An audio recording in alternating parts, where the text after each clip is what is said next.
Aló, buenas noches. Me confirma un favor si se me puede escuchar bien y si se puede ver bien mi pantalla. Sucede Sí, que... sí se puede Muchas visualizar. veces. Bueno, van a disculpar si por ratos la calidad de transmisión baja. Hace unos instantes se ha ido la luz acá por donde vivo. Felizmente esta PPT la tenía en el iPad, entonces de ahí estoy tratando este, de, de dar la charla. ¿Ya? Espero que la batería también nos alcance para la hora de clase que tenemos. Vamos a tratar de avanzar en ese sentido, ¿ya? Eh, entonces, lo que nos corresponde el día de hoy como curso es la formulación y evaluación de proyectos productivos y agronegocios.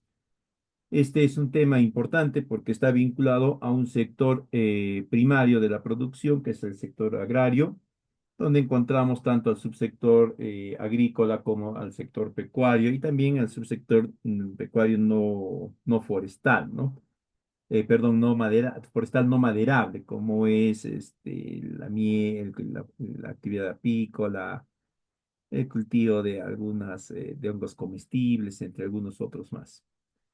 Estos dos modelos de intervención, los proyectos productivos y los agronegocios, son complementarios y al mismo tiempo tienen algunas diferencias definidas, ¿no? Mientras que los primeros, los proyectos productivos, están mucho más orientados hacia lo que es el desarrollo de capacidades. El segundo está más orientado al desarrollo de tangibles, es decir, de bienes.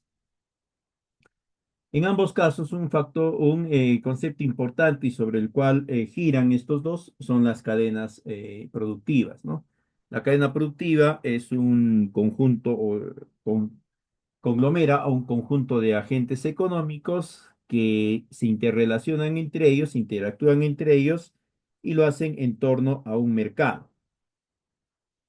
Entonces, el mercado es el elemento decisivo de la cadena productiva. Esa es una de las definiciones y luego ustedes ya van a encontrar algunas otras definiciones adicionales. Se considera bastante válida esta definición teniendo en cuenta que es la definición de la entidad sectorial, ¿no? Es decir, del MIDAC.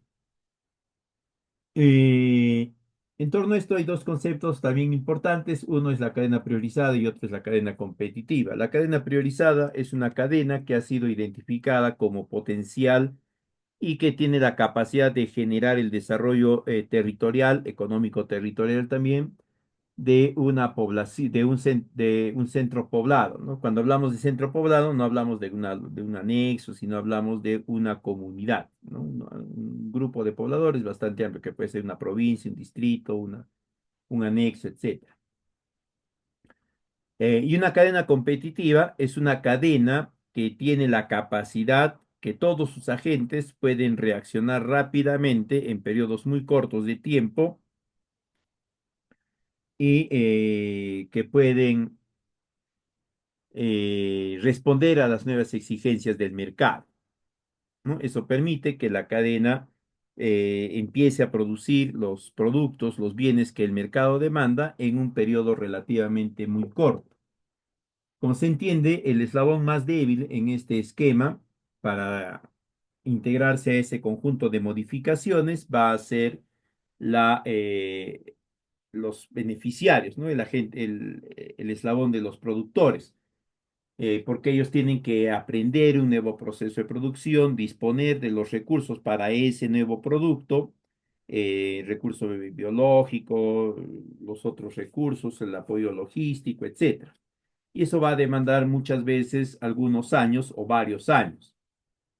Y en algunos casos no va a poder ser implementado apropiadamente por todos los integrantes del eslabón productivo.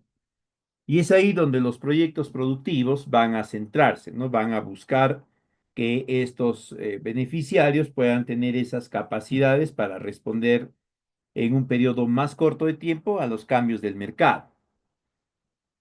Y los agronegocios van a definir cuál de esos productores, cuál de esos beneficiarios organizados, obviamente, tienen mejores características para poder incorporarse en un esquema empresarial, ¿no? Sabemos que un esquema empresarial lo que busca siempre es el lucro. es decir, la ganancia, ¿no?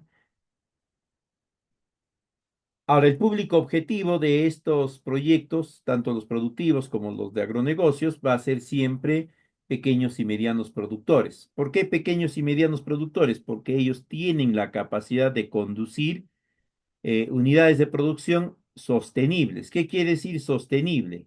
Que con el producto o con la venta de una parte o del total del producto que obtienen de esa unidad productiva pueden cubrir sus costos de producción. No necesitan endeudarse, no necesitan, perdón, mejor dicho, no van a endeudarse y van a tener saldos negativos, ¿no? Sino que en el peor de los casos van a cubrir todo su costo de producción y no tendrán pues margen de utilidad. Y en el mejor de los casos van a tener distintos márgenes de utilidad, pero va a ser siempre pequeños y medianos productores. Ahora, el Estado ha definido ya quiénes son pequeños y medianos productores y esto es válido para todo tipo de proyecto, privado, público, de la cooperación técnica internacional, etcétera. El criterio que el Estado ha utilizado es la tenencia de tierras, por si acaso. En el caso de costa, el tope es 20 hectáreas. Menos de 20 hectáreas bajo riego es pequeño y mediano productor. En sierra es igual, 20 hectáreas bajo riego, ¿no? Es pequeño productor. Menos de eso también. En secano es 65 hectáreas en secano. Menos de eso es pequeño y mediano productor.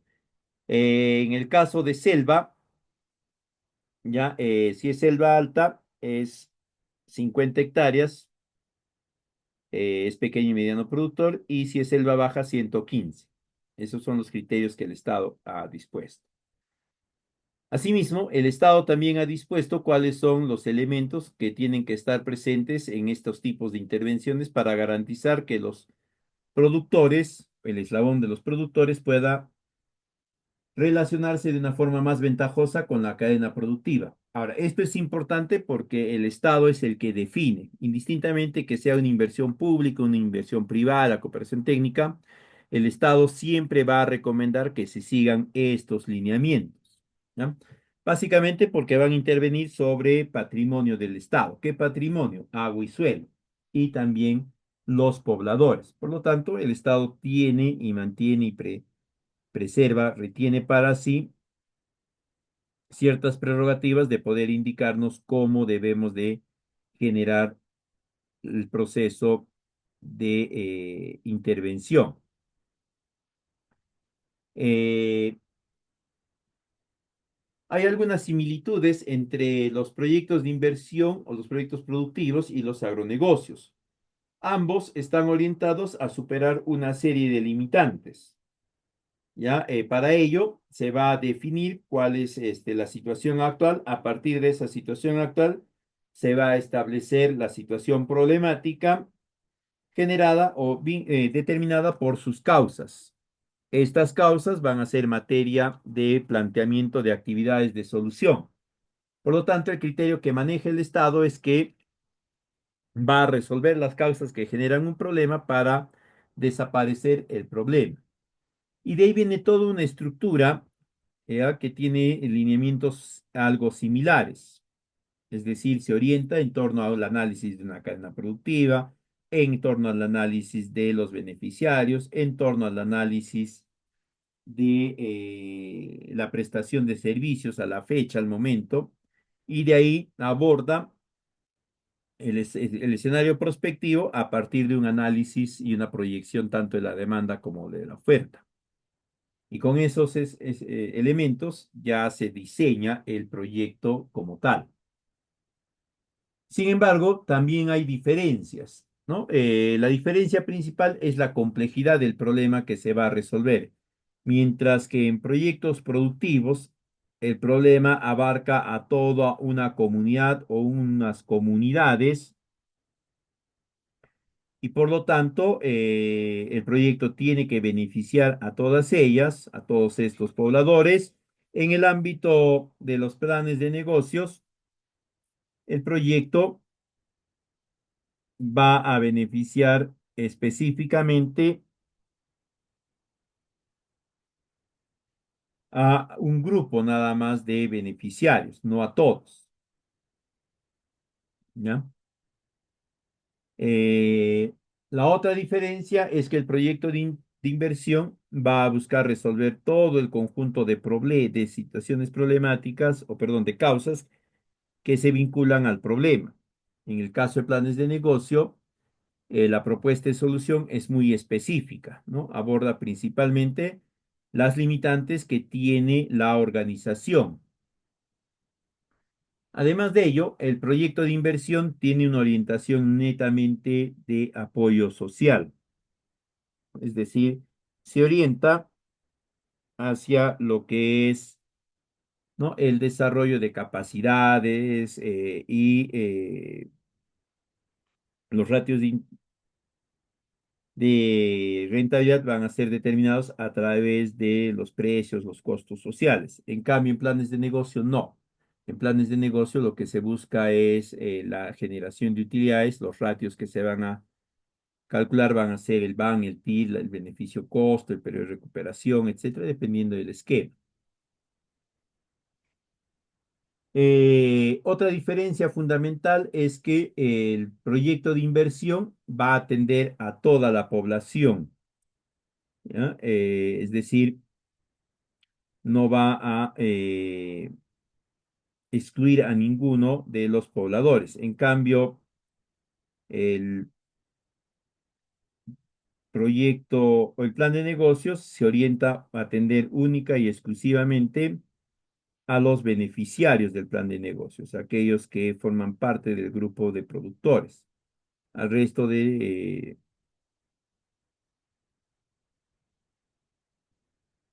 trabajadores, de pobladores, no los va a atender.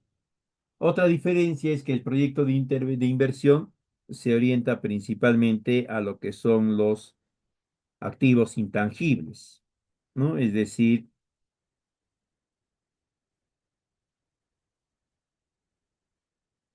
a,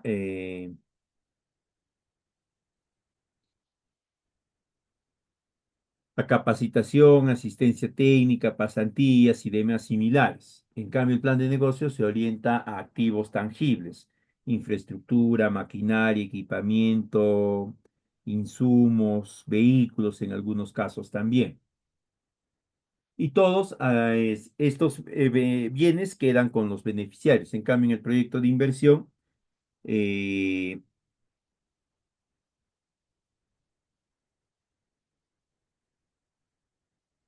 los bienes que se puedan adquirir van a quedar con la entidad que promueve el proyecto, ¿no? Y eventualmente, dependiendo de los esquemas y acuerdos que se hagan, se pueden transferir en sesión de uso a alguna organización, al grupo o un grupo de pobladores, pero que no lucren con estos. Y solamente es en sesión de uso, ¿no? Es decir, no les van a entregar la abtenencia y el dominio. En cambio, en plan de negocio sí.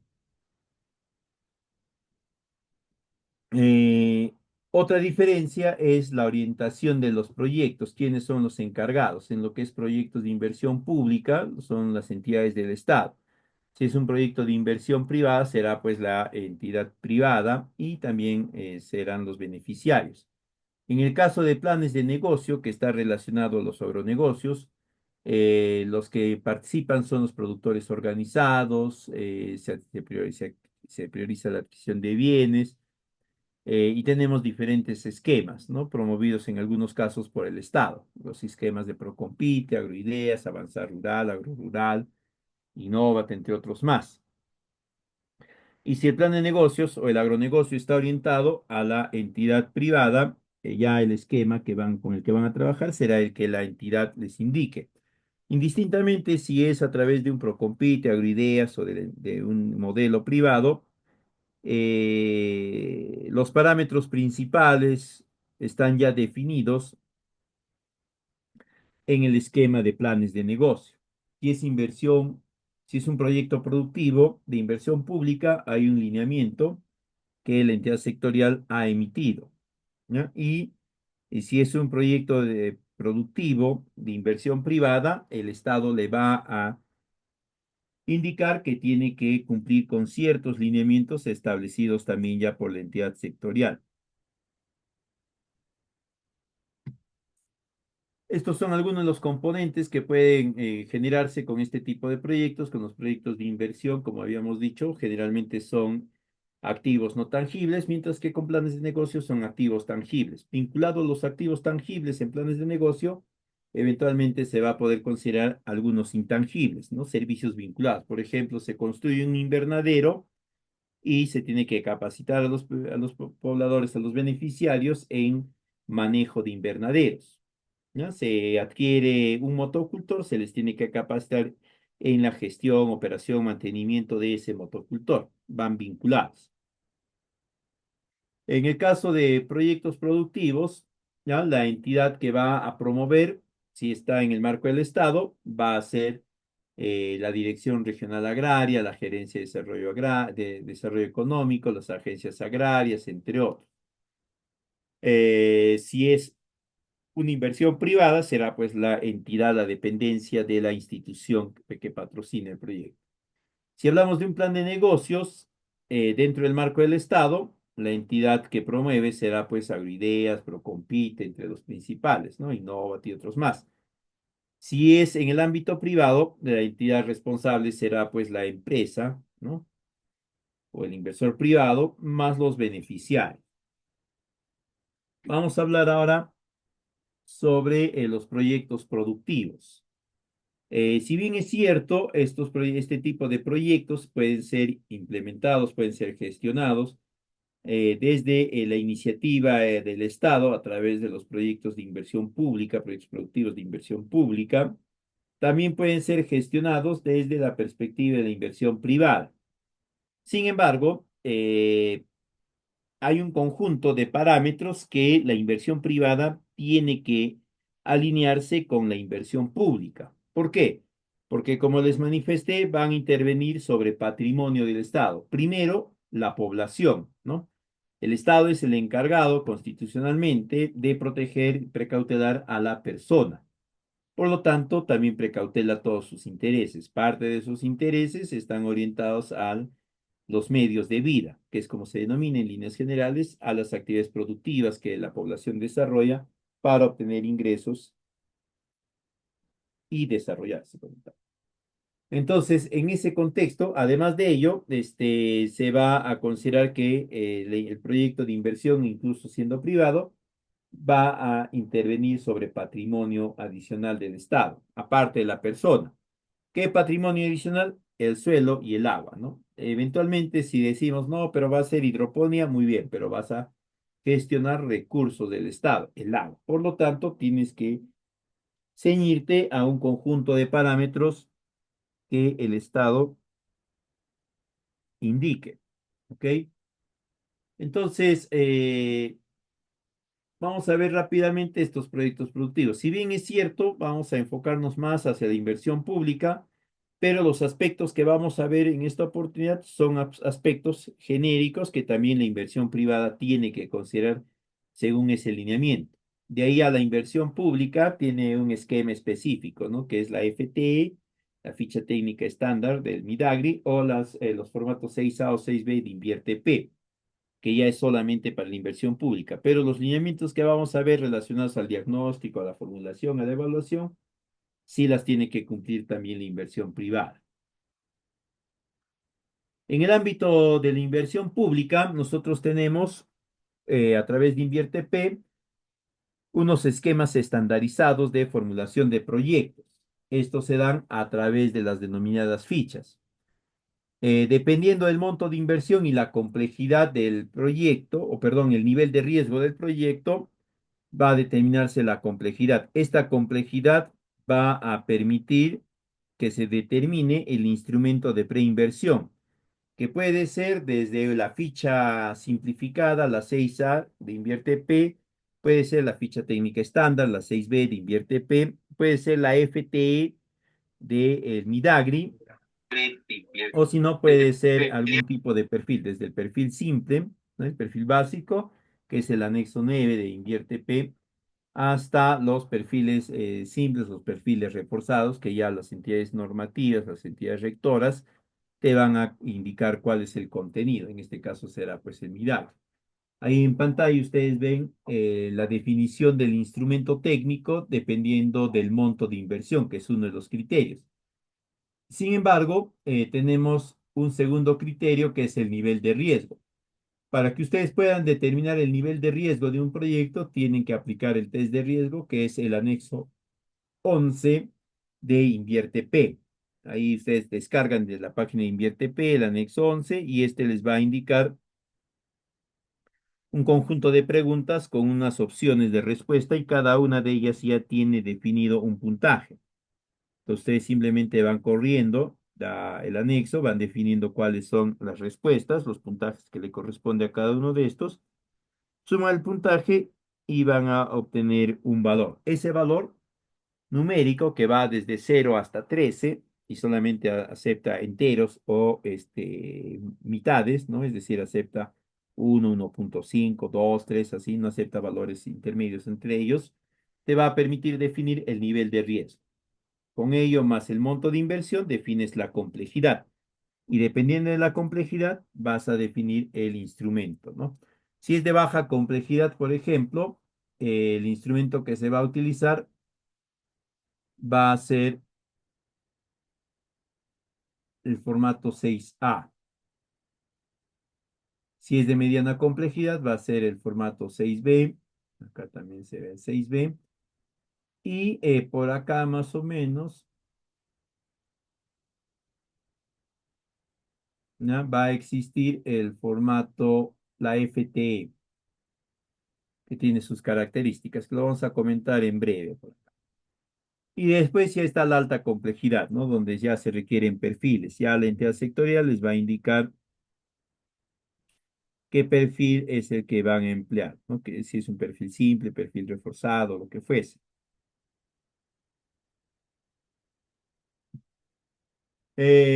Hay formatos ya establecidos, como les decía, ¿ya? Están estas fichas generales de las de la entidad rectora Invierte P, la 6A, la 6B. Cada una de ellas tiene su guía de formulación, de evaluación. Es necesario que la revisen. O si no, va a ser la FTE sectorial, ¿no? Esta se aplica únicamente para proyectos que sean de naturaleza mejoramiento y que además de ello tengan un monto de inversión inferior a las 675 ITs. Ahora, yo particularmente le recomiendo a todos los que van a trabajar con proyectos productivos, sea en el ámbito público o en el ámbito privado, que se descarguen, además de este formato, sobre todo la guía, ¿ya? Porque la guía y el formato mismo les plantea ya una serie de elementos. Ahí están considerados en esta FT, están consideradas las causas, los objetivos, todo. Hay todo ya un avance bastante interesante. Entonces, de ahí nada más toman ustedes como base y lo adaptan al modelo específico, ¿no? Sobre todo en la inversión privada que corresponda.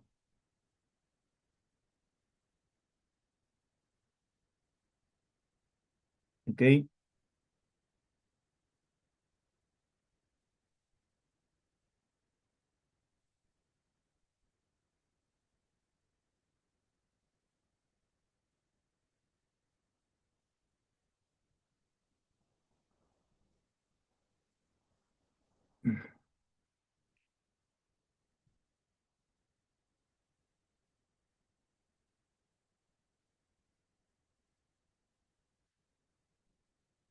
Ahora, acá vamos a compartir algunos lineamientos genéricos importantes a tener en cuenta. Indistintamente si es un proyecto productivo de inversión pública o privada,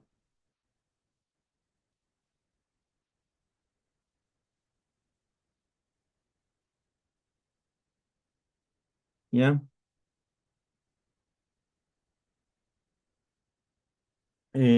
La primera parte de identificación es el diagnóstico. Esta es una de las partes medulares del proyecto. Acá tenemos que tener en cuenta que se debe de diagnosticar que, que se debe de diagnosticar el territorio, ¿ya? Es decir, el ámbito geográfico donde se va a desarrollar el proyecto y dentro de él se tiene que definir cuál es el área de estudio y el área de influencia. El área de estudio van a ser los puntos específicos donde va a ejecutarse el proyecto o donde van a estar instaladas los predios de los productores, las unidades productivas de los productores. Y el área de influencia es todo es en el contexto en el cual estos predios están ubicados. Luego está la población afectada, es decir, los beneficiarios, quienes están pidiendo el proyecto. De ellos se define sus características demográficas, medios de vida, nivel socioeconómico, entre otros aspectos. Luego se identifica y se diagnostica a la unidad productiva. La unidad productiva es el conjunto de infraestructura, equipamiento y capacidades que el Estado ha dispuesto para prestar un servicio. Ojo, es para que el Estado brinde el servicio. ¿Ya? Por lo tanto, nosotros tenemos que determinar qué características tiene esa prestación del servicio. Tiene infraestructura, en qué situación está, hay equipamiento, en qué situación está, hay capacidades, es decir, hay personal y si están capacitados, actualizados. Además de eso, se tiene que definir también el equipamiento, si hay equipos, vehículos, motocicletas y demás. De cada uno de ellos se va definiendo, se va describiendo. Luego viene, dentro de la unidad productiva, la descripción, el diagnóstico del servicio, ¿no? ¿Se brinda servicio, no se brinda servicio? ¿Es completo, es un servicio parcial, referencial, único, solamente es un servicio de acercamiento a información y demás? Luego van a diagnosticar a los otros agentes, es decir, al conjunto de agentes que están presentes en la zona de intervención y que van a ser fundamentales para el proceso de sostenibilidad de la propuesta, porque con ellos se va a poder trabajar una serie de alianzas que van a permitir que el proyecto siga brindando servicios de asistencia técnica, de capacitación, a lo largo de 10 años posterior a que se haya concluido la inversión. A partir de este diagnóstico se va a poder establecer la situación problemática, ¿no? Porque del diagnóstico se va a devenir, pues, qué se está haciendo bien, qué no se hace y demás. Eh, entonces, con esta situación problemática, donde todo es adverso, es negativo, es limitado, deficiente, inadecuado, se va a establecer ya la situación resuelta. Para ello, simplemente todo lo que es adverso en la situación problemática lo vamos a convertir en positivo, ¿no? Si es limitado, será apropiado, si es ineficiente, será eficiente, si es reducido, será apropiado, suficiente, etcétera. Y tenemos ya nuestro árbol de fines, efectos, ¿no? Y objetivos también. A partir de esto, nosotros ya vamos a poder establecer nuestra propuesta de solución o alternativa de solución, como también se le denomina. Para ello, nosotros tenemos que empezar a describir las acciones, ¿no? ¿Cuáles van a ser las acciones que nos va a permitir superar la situación problemática? Recuerden acá, cada acción resuelve una causa indirecta, ¿ya? Se ha determinado que una causa, por ejemplo, es limitado conocimiento de técnica, de manejo de plagas y enfermedades. Una acción que resuelva eso es, ¿no? Este entrenamiento, capacitación, qué sé yo, de los beneficiarios en técnicas o en métodos de manejo integral de plagas y enfermedades. Y listo. Con esa acción resolví esa causa indirecta. Otra causa indirecta, este desconocimiento de, eh, de técnicas de poda. Entonces, para ello, ¿no? Hago una acción, sería, por ejemplo, asistencia técnica en técnicas de poda. Y con eso resuelvo. Entonces, cada acción resuelve una causa indirecta. Como elimino las causas indirectas, elimino por ende la causa directa. Como se eliminan las causas directas, se elimina el problema, ¿no? No se olviden, las acciones siempre se expresan como verbo sustantivado. Por ejemplo, el verbo sería capacitar, ¿no? Una acción capacitar a productores. Capacitación de productores. Instalar cinco módulos demostrativos. Instalación de cinco módulos demostrativos. Van a sustantivar el verbo siempre. De ahí tenemos la formulación, ¿no? En la formulación siempre tienen que considerar ustedes dos momentos. Uno, la ejecución, que tiene un lapso de duración que puede ir desde un año o algo menos hasta 3 años, un poco más en algunos casos excepcionales. Y viene luego la fase de funcionamiento, que por lo general tiene una duración de 10 años. Y eso está establecido. Indistintamente sea inversión pública, privada, lo que fuese, incluso extraterrestre, siempre digo eso, ¿no? Se tienen que alinear con estas normativas. ¿Ok?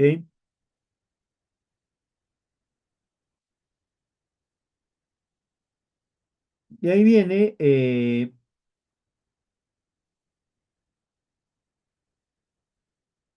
el análisis de la demanda, ¿no? Tenemos que analizar cuál es la demanda de servicio que está presente en la zona. Para ello tenemos que determinar la población. Vamos a determinar la población de beneficiarios y de esta vamos a determinar la población demandante efectiva. Con la población demandante efectiva vamos a proyectar la población con proyecto. Y con la población objetivo, es decir, solamente los que quieren el proyecto, vamos a determinar la población sin proyecto. Una vez que hemos establecido esta población y hemos hecho las proyecciones, vamos a poder determinar nosotros ya la oferta, ¿no? La oferta del servicio. Esto va a estar en función siempre a el diagnóstico, ¿no? Ahí hemos diagnosticado nosotros si brinda servicio o no brinda servicio. No vayan a cometer el error que en la parte del diagnóstico han indicado que no brinda servicios o que el servicio es limitado y en esta parte ustedes hablen de que sí brinda servicios, que hacen visitas y demás. Tiene que haber coherencia, ¿ok?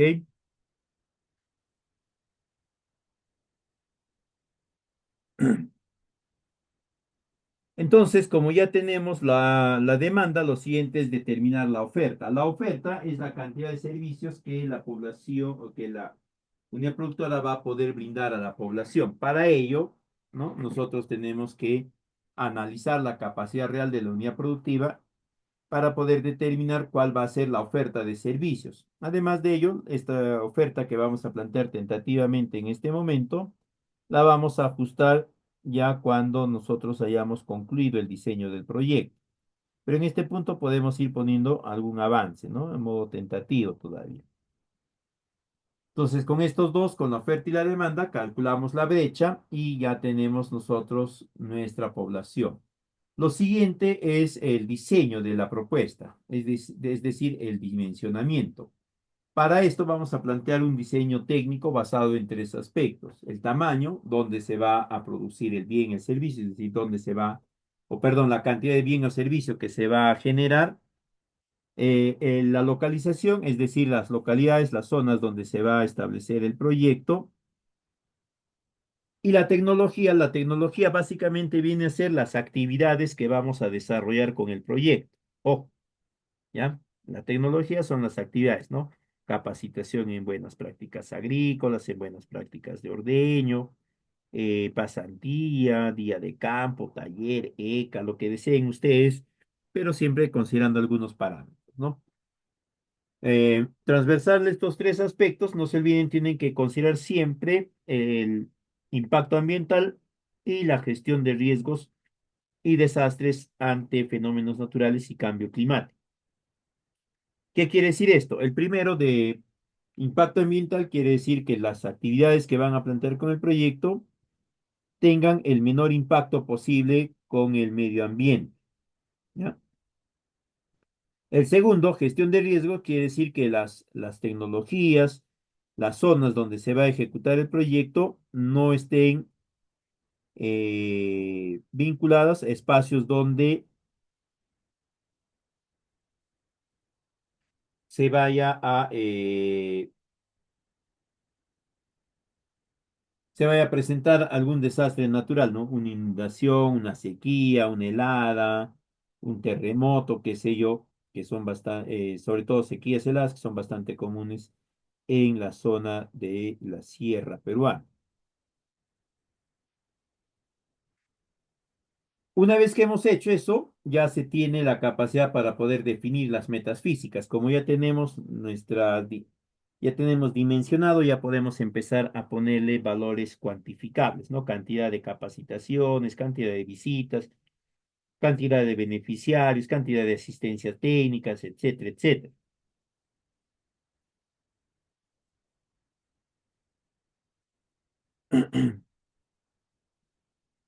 Y de ahí, una vez que hemos definido ya las actividades y la cantidad, podemos pasar a determinar los costos de inversión. Para eso nosotros tenemos que considerar, además de los insumos propios, la adquisición de terrenos, equipos, mobiliario, vehículos, es decir, todo lo que vamos a requerir para ejecutar el proyecto de forma directa. También tenemos que considerar dentro de los costos el costo de elaboración del expediente técnico, los costos para la elaboración de algunos estudios especializados de impacto ambiental, de gestión de riesgos, algunos estudios meteorológicos, qué sé yo.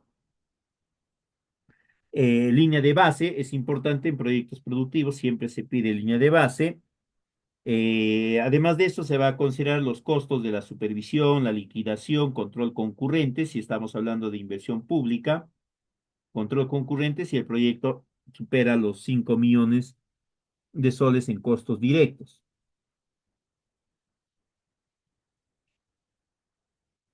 ¿Ya?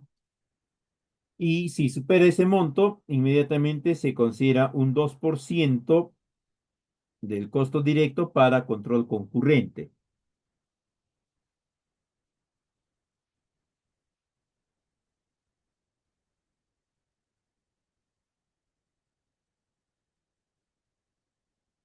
Y con eso ya elaboramos nuestra estructura de costos, que más o menos va a quedar así, pero esta tiene que estar acompañada por un desagregado, es decir, los costos tienen que estar bien detallados, no a nivel de expediente, pero sí montos bastante aproximados. De ahí pasamos a la fase de evaluación, teniendo en cuenta que este tipo de proyectos, los proyectos productivos, se pueden monetizar fácilmente. Vamos a utilizar la metodología costo-beneficio para poder calcular los índices de rentabilidad de este proyecto. Para dicho fin, nosotros tenemos que pasar de los precios de mercado, que son los que hemos considerado en la fase de elaboración del presupuesto, tenemos que convertirlo a precios de mercado, a precios sociales. Para ello tenemos que aplicar las tasas sociales de descuento que forman parte del anexo 11 de Invierte P. Ahí los descargan y trabajamos con esos valores. Esos valores porcentuales que están ahí en la tabla nos van a servir para ajustar los costos de mercado, ¿no? El costo de mercado que hemos determinado lo multiplicamos por estos factores y vamos a obtener el precio social de ese producto, tanto de mano de obra como de bienes y demás. Después de ello calculamos los beneficios sociales. En el caso de proyectos productivos, el beneficio es básicamente económico, ¿no? Como se supone, se parte del principio de que antes del proyecto producían 5, ¿no? Ahora con el proyecto producen 10, esos 5 adicionales es el beneficio. Entonces, ¿eso cómo se monetiza? A través del valor bruto de la producción. Entonces, el proceso de cálculo de los beneficios del proyecto es relativamente sencillo, a diferencia de otros tipos de proyectos. Igualmente vamos a calcular todos los costos sociales, aparte de los costos de inversión, tenemos que calcular los costos de operación y mantenimiento, tenemos que calcular los costos de reinversión en fase de funcionamiento, para que con todos ellos nosotros podamos tener ya todos los costos que va a involucrar el proyecto. Y finalmente, ya a través de los flujos incrementales, beneficios incrementales, costos incrementales, calculamos nosotros nuestro flujo incremental. A este flujo incremental le vamos a calcular el BAN y el TIR social. Y con eso ya hemos obtenido nuestros indicadores de rentabilidad social de un proyecto productivo.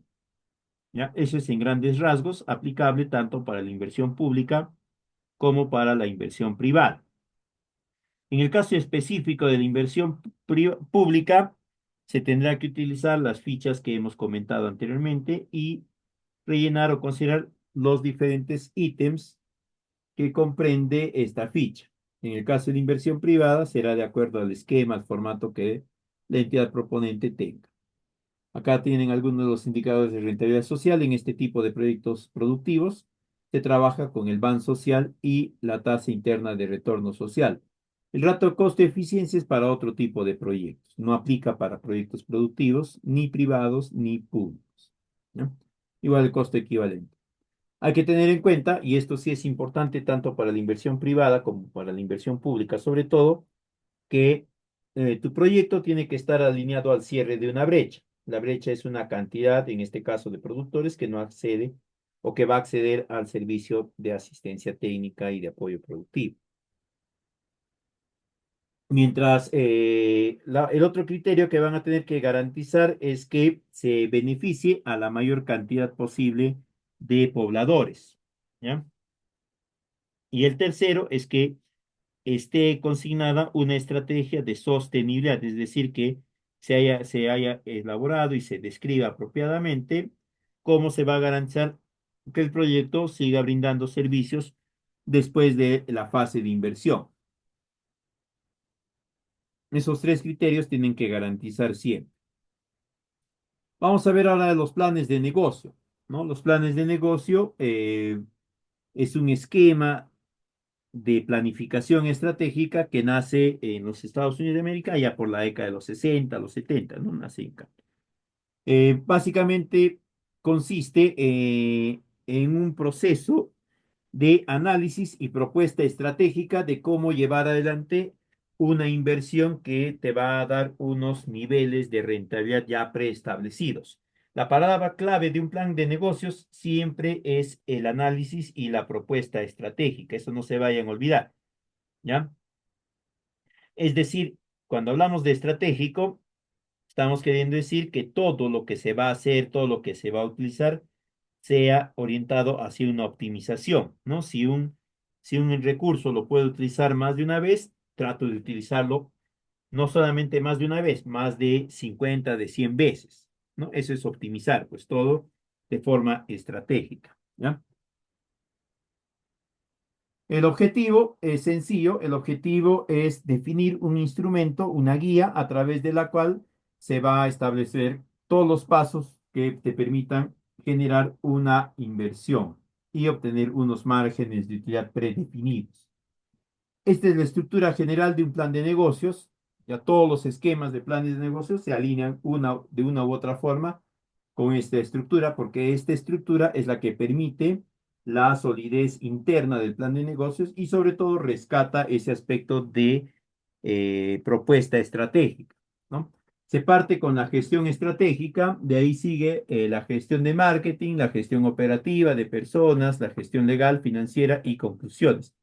La gestión estratégica está orientada a la organización, ¿no? Se tiene que analizar y se tiene que adecuar el esquema de funcionamiento, de operación de la organización para que ésta pueda responder a la nueva propuesta de negocio. Luego está la gestión de marketing, es decir, se hace todo un conjunto de acciones orientadas al análisis del mercado para definir cuál va a ser los niveles de producción que se van a establecer. Luego tenemos la gestión operativa, que son ya la definición específica de las actividades que se van a implementar. Vamos a ir hablando de esto, ¿no? Eh, Acá, en la gestión estratégica, como les decía, lo que vamos a hacer es redefinir a la empresa, a qué se orienta, cómo lo va a hacer, quiénes van a ser los responsables y demás, ¿no? También vamos a definir en este punto la visión, misión, objetivos y vamos a establecer el enfoque estratégico que va a tener la organización o la empresa. Para ello tenemos que desarrollar un análisis FODA y luego, ¿no? Plantear a partir de esto los lineamientos estratégicos.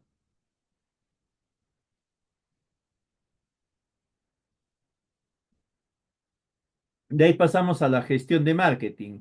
Este primero, ¿ya? La gestión estratégica es fundamental, ¿ya? Este de acá es vital, la gestión de marketing. ¿Por qué? Porque acá nosotros vamos a conocer el mercado. ¿Qué es lo que el mercado quiere? ¿Cómo, cuándo quiere? ¿Cómo lo quiere? Y demás aspectos.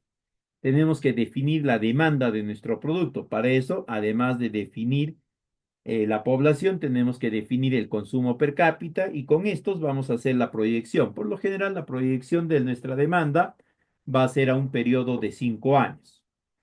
Una vez que hemos hecho la proyección de la demanda, hacemos el análisis y proyección de la oferta, ¿no? Primero, la oferta general, es decir, todos los productos, los productores que ofertan el mismo producto en el mismo mercado.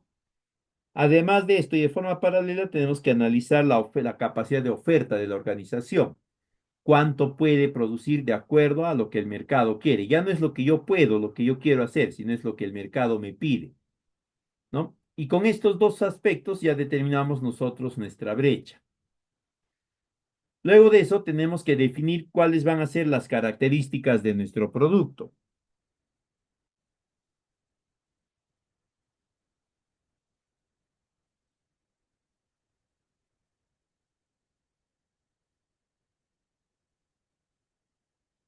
¿ya? Para ello, nosotros tenemos que establecer primero qué es lo que el mercado quiere. De ahí tenemos que definir nosotros cuánto vamos a poder ofertar a ese mercado. Entonces ahí empezamos ya nuestra estrategia de marketing, ¿no? La estrategia del mercado, el producto, precio, distribución, comunicación. Dependiendo del esquema de plan de negocios, puede ser esto un poco más exigente en cuanto a información y detalles o algo menos exigente. Una vez que ya tenemos definida toda nuestra propuesta de producción, nos falta por definir la propuesta operativa, es decir, qué tipo de elementos requerimos ahora para tener esa cantidad de productos que pretendemos colocar en el mercado, ¿no? Cuáles van a ser nuestros recursos, nuestros activos fijos, los procesos de producción, etcétera. En esta parte donde se define quiénes van a ser, o perdón, cuáles son las características del producto, ¿no? Ahora bien, además de ello, acá tenemos que definir qué tipo de elementos vamos a requerir como parte de la inversión. Maquinaria, equipos, vehículos, capacitación, entrenamiento, infraestructura, etcétera. De ahí viene la gestión de personal. Como ya tenemos definido nosotros la capacidad de producción, tenemos que empezar a pensar ahora las características del personal que va a permitir que se alcancen esos niveles de producción.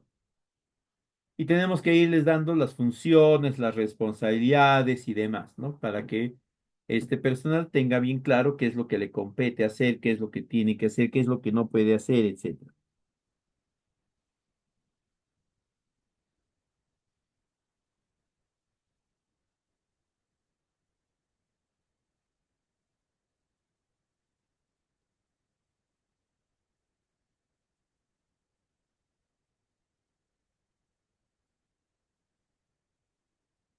¿Ya? De ahí viene la gestión legal. Esta parte es importante porque implica el acomodo de todo lo que hemos venido haciendo a los distintos marcos normativos. Contratación de personal dentro de lo que el marco normativo exige, ¿no? En planilla, caso que fuese. Vocación de servicios y qué obligaciones tenemos y demás. También tenemos dentro de este aspecto legal, ¿no? Una serie de exigencias que se va a tener en cuenta para nuestro producto, que tenga autorización, permiso, licencia, registro sanitario y demás aspectos, ¿no? Tenemos que cumplir también con ello. Aparte de eso, también está todo lo relacionado al funcionamiento de la propuesta, ¿no? Tenemos que estar adecuados al marco normativo. ¿Qué quiere decir? Que tenemos que tener RUC, una serie de licencias, licencia de funcionamiento y demás. Este aspecto legal es importante en ese sentido. Luego viene la gestión financiera. Esta es ya casi la parte final donde el trabajo de la elaboración de la propuesta es relativamente sencillo. Porque acá lo que vamos a hacer es empezar a poner costos a cada cosa que hemos determinado, ¿no?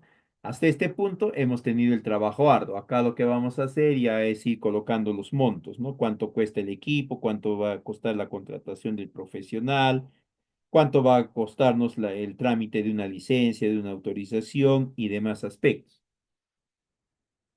Entonces, acá lo que vamos a considerar es la inversión total, la depreciación. Hay activos que pierden valor periodo tras periodo eh, a lo largo,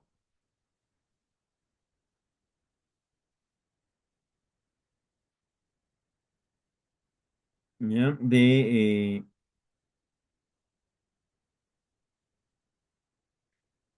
Perdón,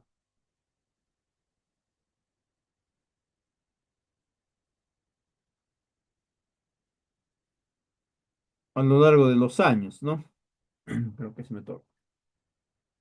De ahí viene el presupuesto de venta, es decir, a cuánto vamos a vender, lo que comúnmente se determina como la proyección de la producción y la proyección de las ventas.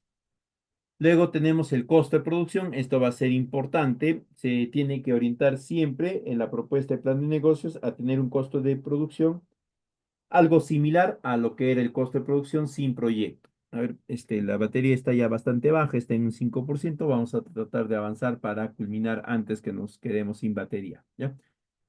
Eh, y de ahí ya se generan los escenarios de análisis, ¿no? Está el primer escenario de análisis, el estado de ganancias y pérdidas, que se caracteriza por mostrarnos un análisis individualizado por año. Cada año es independiente de los demás años. Nos va a ir reportando que cada año sea rentable. Ninguno de los años, ni siquiera el año cero, el año uno, puede ser negativo. Todos tienen que ser positivos. Recuerden que estamos trabajando en base a unidades productivas sostenibles, es decir, que cubren sus costos de producción, por lo tanto no debe haber pérdida. Luego está los indicadores perdón, el análisis de flujo de caja, ¿no? Donde ya se hace un análisis acumulativo tanto de los costos como de los ingresos. Y es ahí donde se va a determinar los indicadores de rentabilidad como son el BAN, el TIR, el COC, entre otros más, ¿no? Beneficio-costo, dependiendo ya de la entidad. ¿Ok? Ahí hay un aspecto que deben de tener en cuenta. El TIR, ¿ya? Si es inversión pública, Procompite, Agroideas, debe estar en un rango de 30 a 35%. En el caso de inversión privada, ahí sí tiene que estar necesariamente sobre el 50%. ¿Ya? Siempre en inversión privada tiene que estar sobre el 50%. En cambio, en inversión pública, Procompites, etcétera, en margen de 30%. Además de ello, el punto de equilibrio siempre se tiene que alcanzar en el año uno para la inversión privada y en el año 2 para la inversión pública. Ahí nada más. Ese es el rango de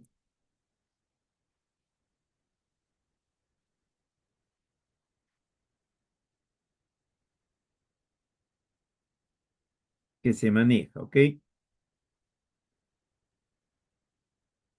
Un aspecto importante de los planes de negocio y de los proyectos productivos, se me había olvidado, es al momento de las conclusiones. La primera conclusión nunca va referida al BAN al TIR. La primera conclusión siempre va referida al monto de inversión y a las características del producto, qué se va a obtener, cómo se va a obtener, etcétera, ¿no? Luego está el monto de inversión, luego viene la segunda conclusión, que son los márgenes de rendimiento de utilidad. Después viene en la tercera conclusión, recién viene el BAN y el TIR. ¿Ya? No vayan a ponerlo nunca en la primera conclusión. Son la segunda, la tercera conclusión en el mejor de los casos. Y de ahí viene un conjunto de anexos, ¿no? Ya dependiendo de la entidad, hay un conjunto de documentos que te va a exigir o te va a requerir que sean presentados conjuntamente con la propuesta, con la finalidad de darle un mejor sustento, un mejor dimensionamiento a la propuesta de inversión que se está presentando. Además de eso, tanto en proyectos productivos como en planes de negocio, siempre se tiene que incorporar los, eh, las proformas de bienes, ¿no? De bienes y servicios, cuánto cuestan y demás. Bien, sería todo en esta oportunidad. Si tuviesen alguna consulta rápidamente para poderla responder antes que nos quedemos sin batería. La PPT se las voy a hacer llegar a todos ustedes a través de Conci para que les facilite. Ya les solicitan ellos nada más. Ahí en la PPT también está mi número de WhatsApp si tienen más adelante algún tipo de consulta específica relacionada a estos temas.